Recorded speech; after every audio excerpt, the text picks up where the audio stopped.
Para entender as escolas de administração, estamos a entender como funcionava a sociedade muito antigamente. Antigamente, as sociedades eram organizadas em grupos quando tivemos a concepção da sociedade. E dentro desses grupos havia necessidade de gerenciamento de recursos escassos. Para isso, surgiram as corporações de ofício nas cidades, que modificaram o sistema feudal. Basicamente, as corporações de ofício é o que temos próximo a hoje os sindicatos, em que, na época, as corporações controlavam os preços, a negociação dos preços e o controle da qualidade dos produtos. Nessas corporações, nós havíamos três funções básicas: o mestre, o oficial e o aprendiz. Os mestres são aqueles que possuíam o conhecimento, e o aprendiz é aquele que era aceito pelo mestre para aprender e a desenvolver este conhecimento. Logo, os mestres possuíam o monopólio da produção de determinado produto. Não, e graças às corporações de ofício da época, você não conseguiria ter concorrência dentro de um determinado produto, né? Então, se você é mestre de um determinado produto, você vai ser o cara que vai produzir ele, né? E há números limitados de produtores daquele produto, o que faz com que não haja muita concorrência, né? Mas garante com que todo mundo tenha seu espaço dentro dessa corporação.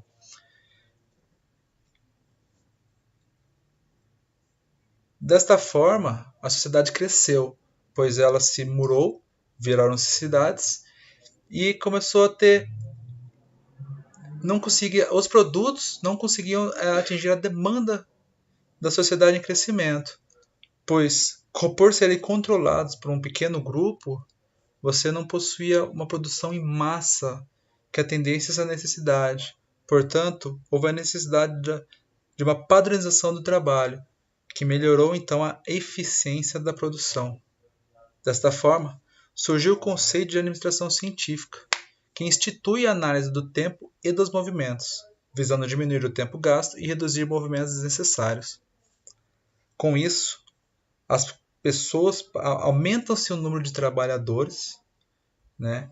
E cada trabalhador passa a receber de uma forma diferenciada. E consequentemente, há um acúmulo de capital devido à maior produção.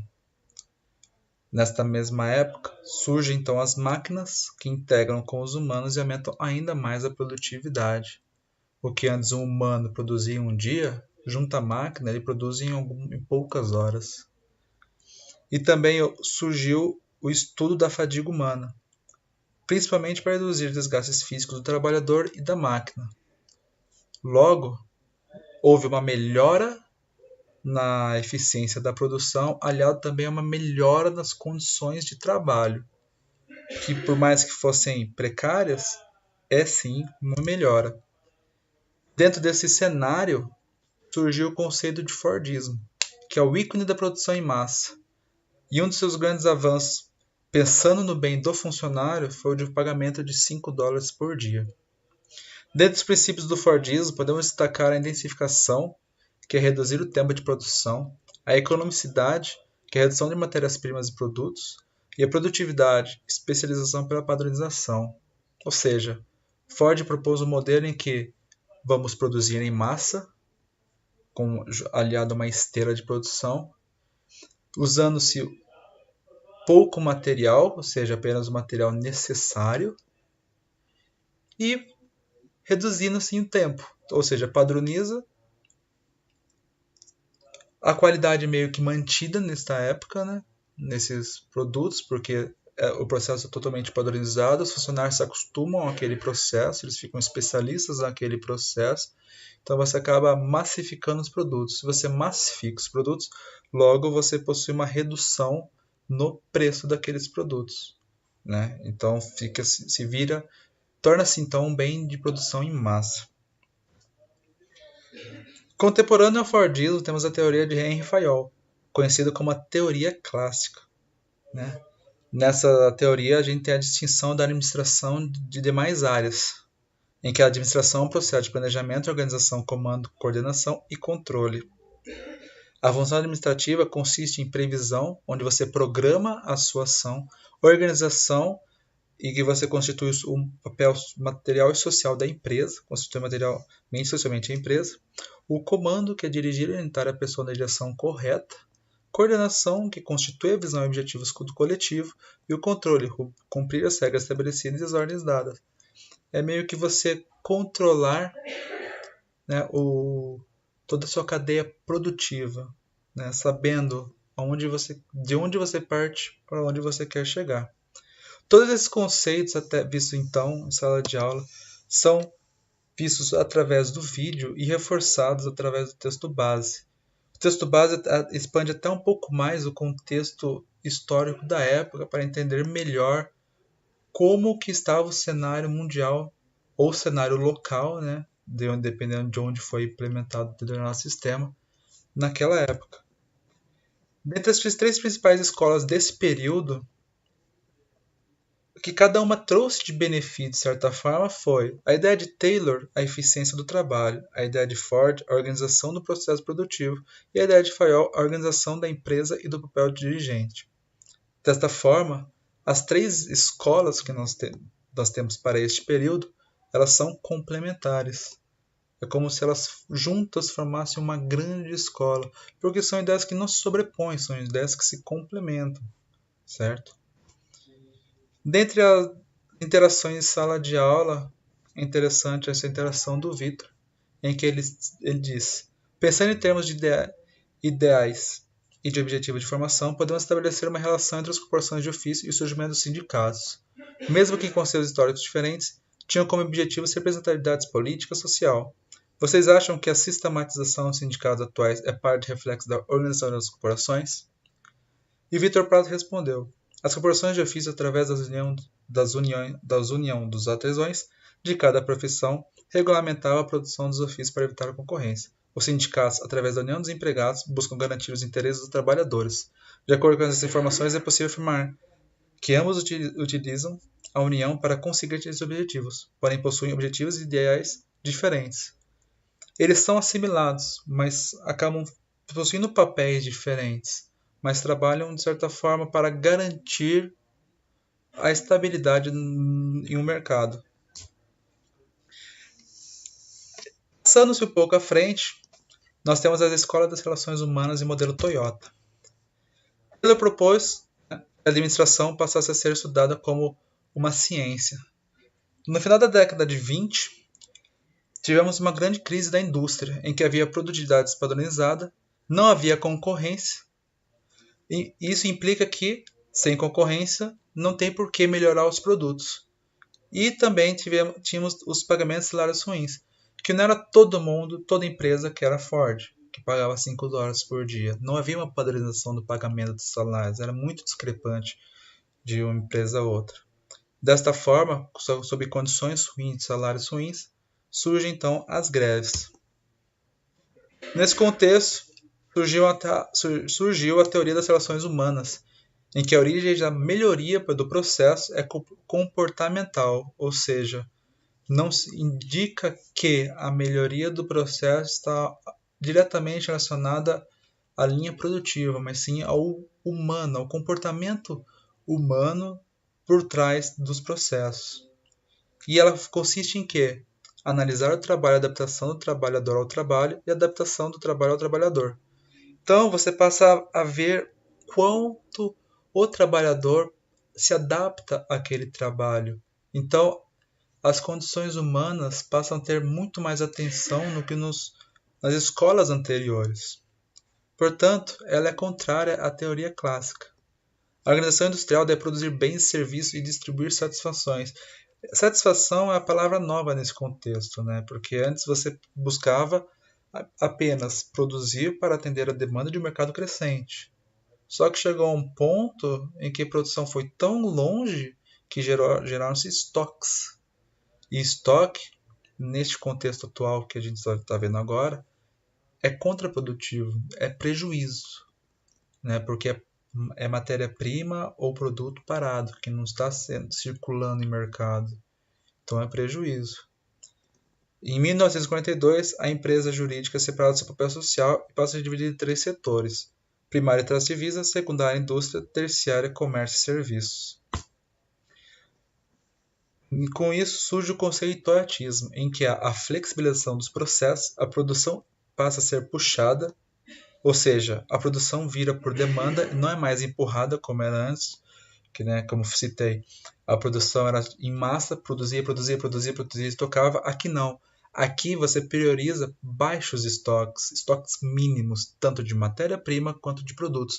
Ou seja, tudo é produzido por demanda. Se tem demanda, tem produção. Se não tem demanda, não tem produção. Isso evita estoque, evita gastos desnecessários. Então você consegue ter uma produção boa e padronizar seus processos, mas também customizar até mesmo os seus produtos, visando a satisfação dos seus clientes e uma melhor qualidade dos produtos.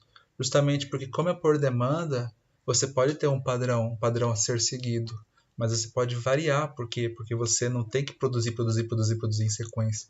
Você produz sob demanda. Se demandarem alguma coisa diferente, você consegue produzir essa coisa diferente, porque é tudo um estudo planejado por trás.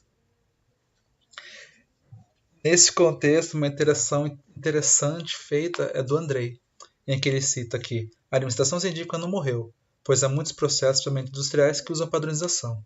Entretanto, foi incorporada a teoria das relações humanas que, além da mecânica, aprofundou-se na produtividade humana, portanto, elas são complementares.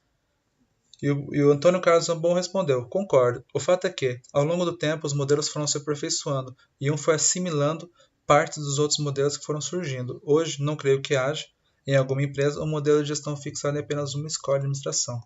De certa forma, isso é verdade, né? Pois podemos ver que o toyotismo ele surgiu em meio das necessidades criadas das escolas anteriores, pegando os pontos bons delas e melhorando os pontos ruins, vamos assim dizer. Então, até o momento, nós vimos que tudo é meio que uma linha, é complementar. Um momento complementa o outro, ele não descarta o outro, então eles são contínuos, a linha é contínua. Desta forma, chegamos à gestão da qualidade. Entende-se qualidade como a capacidade de um produto em satisfazer requisitos do projeto, apresentar adequações ao uso e atender às expectativas do usuário, ou seja, o produto deve ser usável e ter utilidade. Qualidade está associada à conformidade, que é conforme o projeto, usabilidade, onde o produto atende às necessidades para as quais foi concebido, aplicabilidade, em que atenderá às necessidades e expectativas dos usuários. Logo, tendo-se essas 3 características, você tem um produto de boa qualidade, podemos assim dizer.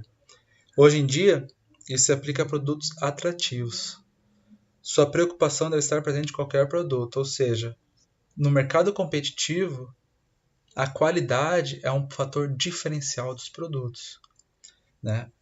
E, além disso, algo que não havia antes, ou tão forte assim como surgiu nesse momento, é a preocupação com o atendimento ao cliente e a satisfação pós-compra, chamada de gestão de qualidade total. Desta forma, ao longo dos processos históricos, o foco na produção foi sendo gradativamente alterado. Até 50, Ford tinha foco na produção. Em Toyota, de 60 a 80, tinha foco no mercado. E a partir de 90, passou-se a prever o mercado e adequar às necessidades. A interação interessante desse momento é do Vitor Eduardo, que diz: com base em tudo que vimos, eu poderia afirmar que quanto maior o relacionamento da empresa com seus clientes e colaboradores, seria melhor o seu lucro, visando que se a empresa tiver um bom relacionamento, a qualidade de seus produtos serão melhores. Estaria correto isso? Pedro respondeu: sim. Se a empresa analisar junto aos colaboradores e clientes os pontos fracos e fortes do seu produto, negócio, e transformá-los em atributos cada vez mais positivos, levando em conta os 3 requisitos básicos da qualidade. Assim, aumentando a procura do seu produto ou serviço, gerando uma lucratividade maior. Ou seja, antes o processo estava associado a uma única pessoa, que era o mestre. Depois o processo diversificou entre os administradores. Não necessariamente aqueles que produziam sabiam o que estava produzindo. Aí depois isso evoluiu para um ponto em que os colaboradores, né, sabiam aquilo que estavam produzindo. Porém, eles não opinavam muito. Eles participavam do processo, mas a força deles não era grande.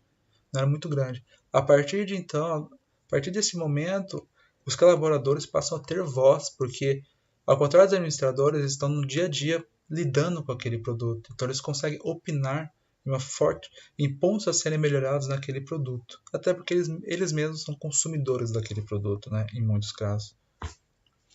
Então, chegamos ao que chamamos de gestão de intangíveis. Com a competitividade do mercado, acirrada pelo menos da qualidade dos produtos, aquilo que é considerado intangível passa a agregar valor a um produto. Ou seja, o produto não é mais simplesmente, aquele produto faz isso, ok. O produto agora passa a ter outros valores que são intangíveis e que geram valor a ele próprio, né?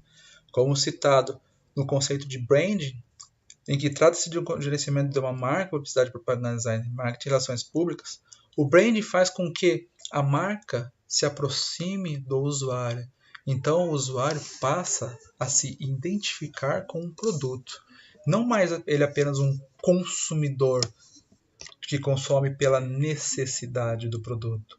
Ele passa a consumir um produto em que ele vê que há valor na aquisição daquele produto, em que não é mais simplesmente uma questão de sobrevivência adquirir um produto, vamos assim dizer, mas sim um conforto, um bem-estar. Eu estou adquirindo um produto de tal marca e a marca passa a ter um peso na confecção de um produto a partir desse momento. Então a inovação se torna um diferencial de mercado. O valor de um produto passa a ser definido pela sua utilidade, satisfação e seu consumo, né? Então nós deixamos a linha de produção em massa e chegamos a uma linha de produção de produtos que não são feitos para a massa, né? Porque produto de marca, hoje em dia o conceito de produto de marca é um produto de alta qualidade, de alta inovação e de alto valor. Então você passa a ter relações diferentes, a sociedade vai modificando e você passa a ter relações diferentes. Tudo isso que foi citado até então consta tanto no vídeo apresentado em sala de aula quanto nos textos base para cada tema dos assuntos. Uma interação interessante deste tema é do Victor Spalor, que diz: levando em conta que o valor de uma empresa é constituído pelos seus aspectos tangíveis, como valor financeiro e econômico, intangíveis como capital intelectual e valores éticos, o que realmente pode ser considerado intangível, visto que um atributo apenas é tratado como benéfico e vantajoso se convertido em lucro. O capital intelectual, sem ser explorado economicamente, possui algum valor? E os valores empregados dentro de uma empresa, sem resultados explicitamente monetários, podem ser considerados agregadores em si? Gabriel respondeu: tudo que pode gerar benefícios no futuro, desde recursos aplicados e produtos em estoque, até itens mais intangíveis como marca ou direitos autorais, podem ser considerados como intangíveis. Sim, pois para uma empresa, ter um capital intelectual não significa só o retorno de capitais, e sim a detenção de conhecimentos, pois tudo que é produzido já é lucro, desde a capital a conhecimento adquirido pelo funcionário. Victor respondeu: obrigado pelo esclarecimento sobre bens que podem ser considerados intangíveis. Entretanto, ele discorda que a detenção de conhecimento possui valor em si, se não vista como potencial para melhora na produção de determinado produto, ou do produto em si, no momento em que você coloca tudo o que é produzido já é lucro. Assume que o capital intelectual ganha valor quando é aplicado na produção. Quando questionei sobre o real valor do capital intelectual, me refiro ao processo de obtenção sem fins lucrativos, apenas pelo avanço do conhecimento. Gabriel respondeu: é evidente que na área de TI, o cara que tiver mais experiência e, consequentemente, mais conhecimento é o cara que as empresas mais valorizam. Ele pode exigir um salário mais caro, porém, para as empresas que têm condições e querem crescer, vão direto neles. É claro que, de início, financeiramente, ele vai dar mais prejuízo, pelo fato de ter um salário maior, porém, com o decorrer do tempo, com seu conhecimento e experiência, irá gerar muito mais frutos do que o outro funcionário qualquer sem experiência. Enfim, acredito que um funcionário de imediato não agregará lucros à empresa, mas com o decorrer do tempo, ele será uma das peças mais importantes da empresa. Ou seja, o que podemos concluir? Podemos concluir que, se pegarmos a linhagem histórica do que foi passado, todos os temas até então são complementares ou consequências do momento anterior, né? O que vimos de comum entre todos eles é que O momento atual, ele busca algo do anterior e tenta melhorá-lo, adequando-se à sociedade naquele momento. Então, se passarmos para a matéria em si, nós podemos concluir que todas as interações materiais disponíveis possuem certa conexão. Os vídeos são conectados junto aos textos, em que os vídeos trazem uma visão um pouco mais real dos conceitos, enquanto que os textos trazem uma visão mais teórica daqueles conceitos. E os temas vistos em sala de aula, eles são, como podemos dizer, braços, consequências daqueles movimentos. São especificações daqueles movimentos. Então, em um âmbito geral, todo esse conteúdo é complementar entre si. E podemos perceber também que, ao decorrer dos temas, há sim esse processo contínuo de avanço, né?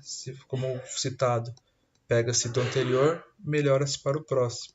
E é um loop, é como se fosse um loop. Então, cada processo que vai passando, ele se apropria de algo no anterior, e no final do processo você tem algo que é um pouco de cada coisa que já foi apresentada.